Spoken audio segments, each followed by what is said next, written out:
તો કેમ છો મારા વાલા ગુજરાતીઓ, સ્વાગત છે તમારું મારી ચેનલ ટાઈમ ઇઝ મની વ્લોગ્સની અંદર. ને અત્યારે હું આવ્યો છું એક ખાસ એવા મહાન વ્યક્તિ, મારા માટે તો કહી શકાય એવા માજી સરપંચને મળવા આવ્યો છું. તેમનું નામ પોતે તેમણે ખુદ જ કહ્યું છે. તમારું નામ? મુલતાની જેબુનિસાબેન મુસ્તફાભાઈ. હા, તો પછી તમે કેટલા વર્ષ સરપંચમાં રહ્યા? 5 વર્ષ. અને એની સિવાય 5 વર્ષ પૂરું સેવા કરી. 5 વર્ષ. એની સિવાય તમે કઈ કઈ સંસ્થા સાથે સંકળાયેલા છો, અથવા તો તમારી કઈ કઈ જવાબદારી, યાની કે આશા વર્કરની અંદર પણ કામ કરે છે? આશા વર્કર તરીકે 15 વર્ષ કામ કર્યું. તદુપરાંત હાલ હું તારે જિલ્લા વિચાર સંઘ મંડળની ડિરેક્ટર છું. હાલમાં મારું કાર્યવાહી અને હું સોશિયલ વર્કર તરીકે પણ કામ કરું છું. મારી ઉંમર છે 73 વર્ષની, છતાં હું અત્યારે કામ કરી શકું છું. મારું જીવન બહુ સરસ રીતે હું નિભાવું છું. મારા બાળકો પણ સારી પોસ્ટ ઉપર છે. મારા છોકરાઓ હાલમાં આર્મીમાં છે. બીજો મારો દીકરો રિક્ષા ચલાવે છે. સૌથી મોટો દીકરો રિક્ષા ચલાવે છે. બીજો છોકરો મારો ગેરેજનું કામ કરે છે. લેવેચનો ધંધો ચાલુ છે. 3 બાળકો છે. અને મારા બાળકો હાલમાં મારા બાળકો હતા. એક છોકરો એન્જિનિયર થયો, બીજી છોકરી ડોક્ટરીમાં મેં મૂકી છે. અને હાલમાં મારું જીવન અમે સરસ રીતે જીવીએ છીએ. સરસ રીતે જીવે છે. પણ મુદ્દાની વાત એ છે કે આજે હું તમને જે વાત કરવા લાવ્યો છું કે સરપંચના કામ શું હોય છે, સરપંચનું કામ કઈ રીતે કરવામાં આવે છે, અને સરપંચ બન્યા પછી એની જવાબદારીઓ કઈ કઈ વધે છે. તો સરપંચ જો જયારે સરપંચ થઈ ત્યારે પહેલું તો ઘર આપણું નિભાવવાનું અને પતિ સાથે સારી રીતે રહેવાના નિભાવવાનું રહેશે. અને દરેકને પ્રેમથી પોતાનું જીવન નિભાવવાનું અને દરેક સાથે પ્રેમથી વર્તન કરી અને આપણું આગળ કેમ ધગસ થાય, આપણું ગામ કેમ આગળ વધે એની આપણે જિજ્ઞાસા હોવી જોઈએ. અને ગામની સાથે કોઈ પણ નાનેથી બાળકથી મોટા બાળક સુધી આપણું ઇન્સલ્ટ કરે તો પણ એની સાથે હસીને વાત કરી, એને પ્રેમથી કેવી એને પોતાના કરી અને કામ કરવાનું રહે. અને મારો પ્રશ્ન એ પણ છે મેમને કે જે સરપંચ બન્યા પછી, એટલે કે જે ઘણી વાર કહેવાય છે ને કે પતિ હોય છે પણ એમને પત્ની સરપંચ બને છે, તો પતિ જઈ શકે છે કે પત્ની જઈ શકે? જે સરપંચ બન્યા છે એ જઈ શકે છે કે પછી જે તેમના હસબન્ડ છે, જેમના પતિ છે એ જઈ શકે? તો એમની પાછળ એમનો શું કેવું છે એ સરપંચશ્રીને જ પૂછીએ આપણે. મહિલા સરપંચ છે એટલે મહિલા સરપંચ તરીકે જો નિભાવવાની શક્તિ ન હોય બેનની, તો ખરેખર બેને ઊભું ના રહેવું જોઈએ. અને પોતે જ પોતાનું જો પતિ કામ કરતો હોય તો એને ઇન્સલ્ટ પણ થઈ શકે, એની ઇજ્જત પણ ના રહે બેનની, લેડીઝની. અને ખરેખર જો સ્ત્રીને જો ઊભું રહેવાની શક્તિ ના હોય તો કોઈના આડે ધરી ઊભું રહેવાની તાકાત ન ધરશો કોઈ પણ બહેનો. અને પોતાનો પતિ કરે તો તમે જ્યારે કોઈ પણ જગ્યાએ સીટ પર બેસો તો પોતાની પતિ બેસે તો એનું ઇન્સલ્ટ થશે અને તમે ગેરકાયદેસર નિભાવો, તમારું ગેરકાયદેસરની તમારી જોગવાઈના પગલાં થાય. એટલે તમે ખરેખર જો બહેનોને હિંમત ના હોય તો તમે સરપંચ તરીકે ઉભા ના રહેશો, મહેરબાની કરી. એટલે એમનું એવું કેવું છે. અને સાથે સાથે ભણેલી પણ સ્ત્રી હશે તો એમના હક જાણતી હશે, અધિકાર જાણતી હશે, અને સરપંચની અંદર જે ચૂંટાઈને આવશે તો એમને કાયદા કાનૂનની ખબર હશે અને જાણકારી હશે કે મારા સરપંચ બન્યા પછી શું શું કામ કરવાનું છે. અને આ સાથે બીજા ઘણા બધા એવા મુદ્દા છે જે આજે આપણે એમને પૂછવાના છે. તો પહેલો પ્રશ્ન એ પણ છે કે તેમણે કેટલી વાર સરપંચ બન્યા છે, એમને સરપંચમાં કેટલી વાર ફોર્મ ભર્યું છે, એ ઉપરાંત એમને સભ્યમાં પણ ચૂંટાયેલા છે. તો સભ્યનું કામ શું હોય છે? સભ્ય કેટલી વાર બન્યા તમે? સભ્ય 1 વાર બન્યા. તો સભ્યને નીચે જે કામ કરવામાં આવે છે, જે વોર્ડ વાઇઝ વોર્ડનું તમારે પોતાની ધગસથી બધા જ કામ વોર્ડના તમારા સુધારણા પર તમારો સરપંચ ના કરે તો સરપંચ સાથે બોલીને પણ તમારું વોર્ડનું તમારે કામ કરવાની સત્તા હોવી જોઈએ. પહેલું પ્રશ્ન એ. અને કોઈ પણ જગ્યાએ અહિત કામ થતું હોય સભ્ય તરીકે એટલે ગામજનોની અંદર જે રહેતા વ્યક્તિનું, તો પણ તમે અટકાયત કરી શકો અને સારા માર્ગ પર ચડાવવાની તમારી કોશિશ હોવી જોઈએ. એટલે સભ્યનું કામ એટલે કે એમનું એવું કેવું છે કે સભ્યની અંદર કોઈ પાણી કોઈ રસ્તામાં ઢોળતું હોય અને એમને પણ જો ગટરનું કનેક્શન હોય ને તમારે પણ ગટરનું કનેક્શન હોય છતાં એમને બહાર પાણી ઢોળતા હોય તો આ કાર્ય સભ્ય દ્વારા તમે કરાવી શકો છો. અને સભ્ય તેમને જાણકારી આપી શકે છે કે ન કે તમારું પાણીનું કનેક્શન કદાચ કાપવામાં પણ આવી શકે છે, કપાઈ શકે છે કનેક્શન કે નથી કપાઈ શકે? કનેક્શનમાં કપાવવાની એક વૃત્તિ એ થાય કે તમે વેરો ના ભર્યો હોય અને બાકાયદેસરથી તમે જો વગર એને તેમ કરતા હોય તો તમે કનેક્શન કાપી શકો. અને આ જે સુધારણા પર લેવા માટે એમાં કનેક્શન કાપવામાં નથી આવતું, પણ એને સમજાવી અને પાણી બંધ કરવાની કોશિશ સભ્યએ કરવી જોઈએ. એને કોઈ સુમેળ ના થાય અને કાયદો અને વ્યવસ્થા જળવાઈ રહી તે વાત કરી અને એને બંધ કરાવવાની કોશિશ કરવી જોઈએ. અને ગામ એટલે કે દીક્ષર ગામની અંદર કદાક્ષન 2 ઘર હશે મુસલમાનની અંદર, અને છતાં પણ એમને સરપંચ બન્યા. તો આ વિશે એમનું શું કેવું છે? તમે શું માનો છો? તમે કઈ રીતે આભાર માનો છો ગામનો કે તમને સરપંચ બનાવ્યા છે? અને ખરેખર મારી જે જાગૃતિ અને જે મારે જે કેપેબલતાથી મેં મારા ગામજનોના મન જીત્યા અને ગામજનોએ મને સહકાર આપ્યો એ બદલ ગામનો હું ખૂબ ખૂબ પહાડ માનું છું, ખૂબ આભાર માનું છું. અને ગામનો આજની પણ મારા બાળકો પણ આ ગામનો પહાડ માનશે.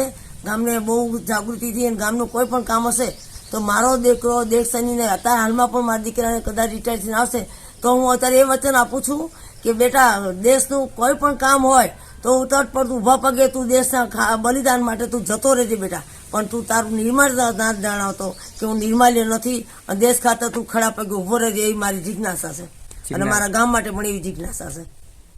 અને બીજા નંબરમાં એ કે જે સરપંચ બન્યા પછી કદાચ પાણીની સમસ્યા હોય છે, રોડની સમસ્યા હોય છે, અને જે નાના નાના મુદ્દા હોય છે, જે કે પછી સ્મશાન બનાવવું અથવા તો કોઈ અલગ અલગ સમાજની અંદર જે કદાચ ગ્રાન્ટ આવતી હોય છે કે જે દલિત સમાજ માટે ખાસ અલગ ગ્રાન્ટ આવતી હોય છે, અને જે જનરલ અને જે ઓબીસી છે જે એના માટે પણ કંઈક ગ્રાન્ટ અલગ આવતી હોય છે. તો આના મુદ્દા ઉપર સરપંચનું શું કેવું છે? એ મારે જેની જે ગ્રાન્ટ આવતી હોય એ ગ્રાન્ટ એમાં જ વાપરી શકાય. આ તો પ્રજા છે, આ સરપંચ કદાચ તમારો ન થતો હોય તો આપણે જાગૃત કરી ભાઈ મારી ગ્રાન્ટ આટલા, અને જે દલિત સમાજને ખાસ ધ્યાન રાખવું જોઈએ કે વર્ષે અમારી કેટલી ગ્રાન્ટ આવે. એના માટે 5 દલિતોએ પોતાનું મંડળ રચી અને ધ્યાન રાખવું પડે કે ભાઈ આ ગ્રાન્ટ અમારામાં આવી છે, અમારામાં વપરાય જોઈએ, નહીં તો તમને બાકાયદેસર અમે લેખિત કરી અને આગળ ધપાવશું.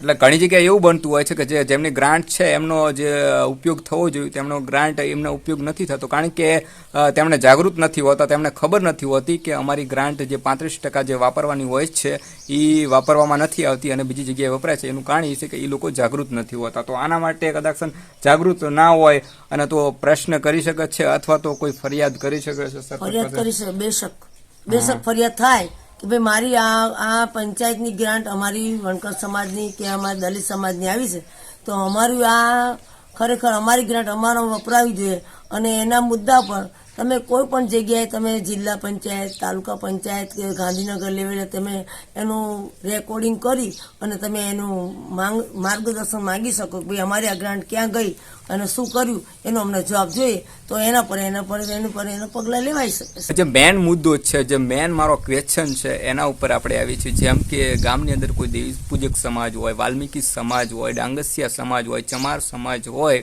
અને જે એમની જોડે કદાચ જાતિવાદ રાખવામાં આવે છે એ ભારત દેશનું બહુ મોટું કલંક છે, પણ ગામડે ગામડે આ કલંક જોવા મળે છે. તો આ કલંકને દૂર કરવા માટે શું કોઈ સરપંચે આના માટે કોઈ નિયમ હોય છે, કાનૂન હોય છે કે સરપંચ આને દૂર કરી શકે? આજ સુધી કોઈ ગામડામાં મેં કોઈ પણ સરપંચને આ મુદ્દા ઉપર ચર્ચા કરતા નથી જોયા, પણ છતાં પણ મને પ્રશ્ન થયો કે આ મુદ્દે મારે વાત કરવી છે. તો આના વિશે તમે શું કહેવા માંગો છો? જો ગામમાં વધુ પ્રમાણમાં આ પ્રશ્ન બને છે અને ચાલી રહ્યો છે આ પ્રશ્ન, કેમ કે આ દલિત સમાજ છે, આ વણકર સમાજ છે, આ ડાંગસિયા છે, આ કાંગસિયા છે, આ ફલાણી જાત છે, આ નાત જાતના વાળા જે કર્યા છે એ ખરેખર બધું બહુ ખોટું છે. આ ન હોવું જોઈએ, એ મારો ખાસ નિયમ છે. બંધારણ આ જે છે એને એક આ બંધારણમાં બાબા આંબેડકર સાહેબે ખૂબ જ આના વિશે પેલું કર્યું છે અને બાબા આંબેડકર તો ખરેખર એક મહાન વ્યક્તિ થઈ ગયા. મુદ્દો એ છે કે બંધારણ એ ના પાડે છે કે તમે જે જાતિવાદ રાખો છો, જે ગમે એ સમાજ પ્રત્યે કે ગમે એ વસ્તુમાં તમે જે ભેદભાવ રાખો છો, જે આભડછેડ રાખો છો એ એક ગુનો છે. તો સરપંચ આ મુદ્દે કોઈ ચર્ચા કરવા કેમ તૈયાર નથી થતું? કેમ કે એને વોટ બેંક છે, વોટ બેંક જોઈએ છે ને, એટલે બીજા જે વોટ બેંક છે એ તૂટી જાય છે. પ્રશ્ન એ પણ છે કદાચ કે જે મેં તમને સમાજ કીધી એ સમાજ કદાચ માંસ, મટન, મુરગી જેવું વસ્તુ ખાતી હોય છે, એના કારણે કદાચ આભડછેટ રાખવામાં આવતી હોય તો આ તદ્દન ખોટું છે. કારણ કે મારો મોટો પ્રશ્ન એ થાય છે કે કોણ નથી ખાતું, બધી સમાજ ખાય. કારણ કે જ્યાં મારા જ્યાં ગામનો રમત મને હોય, અનુભવ વાળિયા છે. બામણે ખારો ખાતા હોય. આપણે કહેવા જઈએ ને તો એમ કે કા અમારી ખુલ્લી કરે એટલે ખરેખર તો આપણું ગામ છે હા. દીક્ષર ગામનો હું પણ છું અને જે માજી સરપંચ છે એ પણ દીક્ષર ગામના છે એટલે એમને ખબર છે કે કોઈ કોણ સમાજ નથી ખાતી એ મોટો કોણ- પ્રશ્ન કોણ- છે. કે અત્યારે દીક્ષર ગામમાં તો અત્યારે તમે નહીં માનો તો આ વાત કરીએ તો એમ કે અમારા જ ગામની આબરૂ જાય, વાત કરી શકાય એવો પ્રશ્ન પ્રશ્ન નથી થતો. થતો. અને આમાં શું થાય કે આને બધું અમને ખુલ્લા પાડે એટલે ખુલ્લા નથી પાડવા પણ જો પ્રેમથી સરસ રીતે સમજી દેતા હોય ને સુમેળથી દેતા હોય તો એવી મારી જિજ્ઞાસા છે. દરેક જણ અને જો સરળ રીતે પ્રેમથી. સમજી જતા નહીં પણ મારો મુદ્દો ઈ છે કે જો આ વ્યક્તિ કદાચ મંદિર પ્રવેશ કરી શકતો હોય તો જે મેં તમને સમાજ કીધી ઈ મંદિર પ્રવેશ નથી કરી શકતા. તો આ મોટું કેવું રાજકારણ છે કે જે આપણા ભાઈઓને આપણા જે હિન્દુ કહીએ છીએ હિન્દુ કરતા હોઈએ છીએ, હિન્દુની એકતાની વાત કરતા હોય છે, આ એકતા ક્યાંય પણ દેખાતી નથી અને એકબીજા આરોપ લગાડતા હોય છે કે આ ફલાણા જાતિનો આ ફલાણા જાતિનો. સમગ્ર જો તમે જોવા જવા માંગતા હોય તો કદાચ મારા ગામની અંદરથી અથવા તમે બીજા આજુબાજુના ગામમાંથી તમે જો અટક જોઈશો, સરનેમ જોશો તો તમને ખબર પડશે કે રાઠોડ સરનેમ કેટલામાં આવે છે, ચૌહાણ સરનામ કેટલામાં આવે છે. એક જ અટક અલગ અલગ સમાજમાં બધી સમાજમાં હોય છે. તો તમને એટલી તો ખબર પડી જવી જોઈએ કે આ કેટલું મોટું ષડયંત્ર છે. ભારત દેશની અંદર કેવી રીતે આ બધું ષડયંત્ર આવ્યું ને ક્યાંથી આવ્યું છે એ સમજવા માટે હું તમને કંઈ નથી કહેતો. તમારા હાથમાં બુક છે અને તમે વાંચી શકો છો.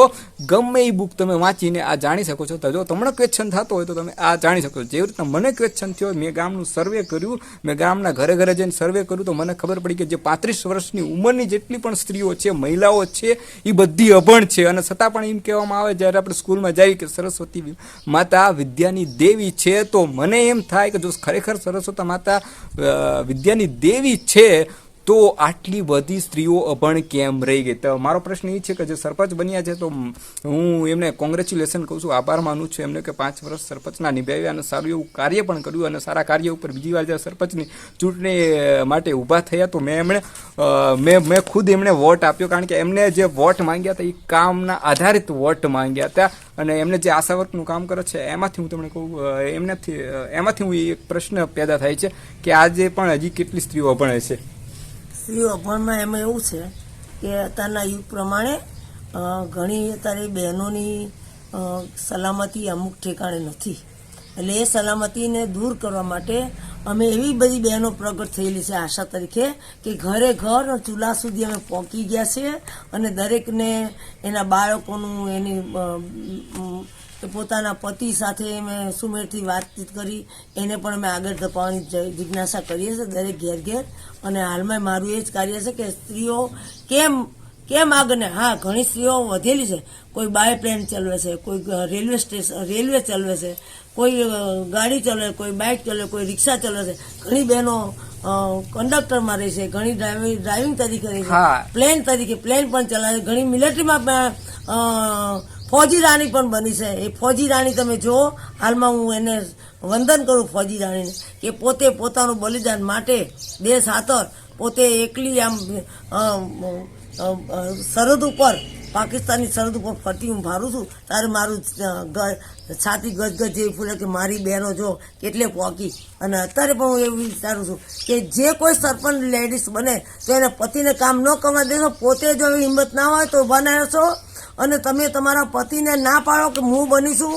તમારી બોલવાની હિંમત હોવી જોઈએ કે આમાં તમારી ઇજ્જત નહીં, મારી ઇજ્જત. અત્યારે જે આગળ વધી રહી છે તો એમનું કેવું છે કે જે સ્ત્રીઓ જે ડોક્ટર બની રહી છે, કોઈ એન્જિનિયર બની રહી છે, તો આ શા માટે બની રહી છે? તો એનો ક્વેશ્ચન તો મારી પાસે છે કે જે ડોક્ટર બની રહી હોય, એન્જિનિયર બની હોય અને સ્કૂલનું પગથિયું જોઈ શકતી હોય તો એની દેણ ફક્ત ડોક્ટર BR આંબેડકરે આપેલી છે, જે અધિકાર આપેલા છે, જે હિન્દુ કોડ બિલ લખ્યું છે. એના કારણે આજે તમે જે ભણી શકો છો, ગણી શકો છો અને છોકરીઓ આગળ વધી રહી છે. જો તમને ખબર ન હોય તો ગમે ભારતની જેટલી પણ છે, ગુજરાતની જેટલી પણ સ્ત્રીઓ છે એમને જરૂર ને જરૂર એકવાર બાબા સાહેબ આંબેડકરની બુકનું વાંચન કરવું જોઈએ. ડોક્ટર આંબેડકર સાહેબે તો આખું સ્ત્રીનું અવલોકન ભણી અને એના માટે જે આ 108ની જે સુવિધા કરી એ આંબેડકર દાદાના કહેવા પરથી જ આ બધી સ્ત્રીને કોઈ પણ દુઃખ ના પડો, સ્ત્રીને એનો એક આંચકો ના હોવો જોઈએ એટલું બધું આંબેડકર દાદાએ આ સ્ત્રી માટે એનું અવલોકન કરી અને પાઠ ભણી અને આટલી બધી આગેકૂચ કરવા માટે ડૉક્ટર બાબા આંબેડકર સાહેબે કરી. કોઈની તાકાત નથી કે આ પ્રશ્ન છે નિભાવી શકે. આ તો બધા મૂરખ વેળા કરી અને આ ભાજપ સરકારને લાવવા છે ખરેખર બહુ ખોટું કરે છે. અને આ જો આ દેશ વેચી નાખશે, હજુ લોકોને ભાન નથી પડતી કે આ દેશ વેચે છે. ક્યાં ક્યાં જાય, કોના બાપની પેઢી છે? આ બાય પ્લેન જાય ફરે છે, બાપની ખીચાના પૈસા કાઢી બાય પ્લેનમાં ફરે છે. અમારા સરકાર અમારે પ્રજાના અમારા જનતાના પૈસા છે. અમારા જનતાના લોહી રેડીને પૈસા અમારા કેટલા ખેડૂતો મરી જાય છે. પછી સાબુ લે કે કોલગેટ લે કે પછી કોઈ સ્ત્રી શીકણીની આ દાદી છે જે કદાચ શીકણીની જે ઓલી ડબ્બી આવે કે શું કેવાય પેકેટ આવે ઈ લે તો પણ ઈ ટેક્સ ચૂકવ્યો છે. એટલે રોડ ટેક્સ છે, હાઉસ ટેક્સ છે, પાણી વેરો છે, નાની નાની વસ્તુ પૈસો અમારો છે. અમારા પૈસે બાય પ્લેનો ફરે કે નહીં, એના બાપુજીની પેઢી જાય ખીચામાં કાઢીને પ્લેનો ફરે. બધા પ્રજાને તો બુદ્ધિ જ નથી લાગતી કે આ આપણા પૈસા ભટકે છે ને ફરે છે ને નાટક રંગલિયા રમેશ. તો આજે સાફો પહેરશે, કાલ પેલી ટોપી પહેરશે, કાલ વળી આમ બંડી પહેરશે. શું છે બધું?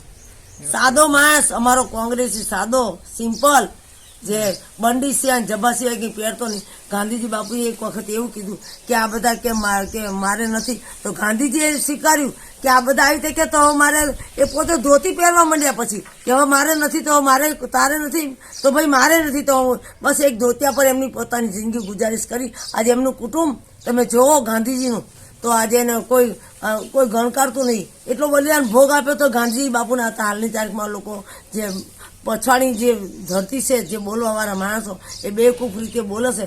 ખરેખર એમને હું કહું કુદરત ક્યાંય નહીં છોડે. તો મિત્રો તમને પણ કદાચ સરપંચ વિશે તમને થોડી ઘણી માહિતી મળી હશે અને માજી સરપંચ જેમનુસા મેમ જોડે વાત કરીને મને પણ આનંદ મળ્યો અને મને પણ કંઈક નવું જાણવા મળ્યું કે સરપંચની અંદર કઈ કઈ વસ્તુ આવે છે, એની નીચે શું શું કામ હોય છે, સભ્ય શું કાર્ય કરે છે. તમારે કઈ કેવું છે હવે?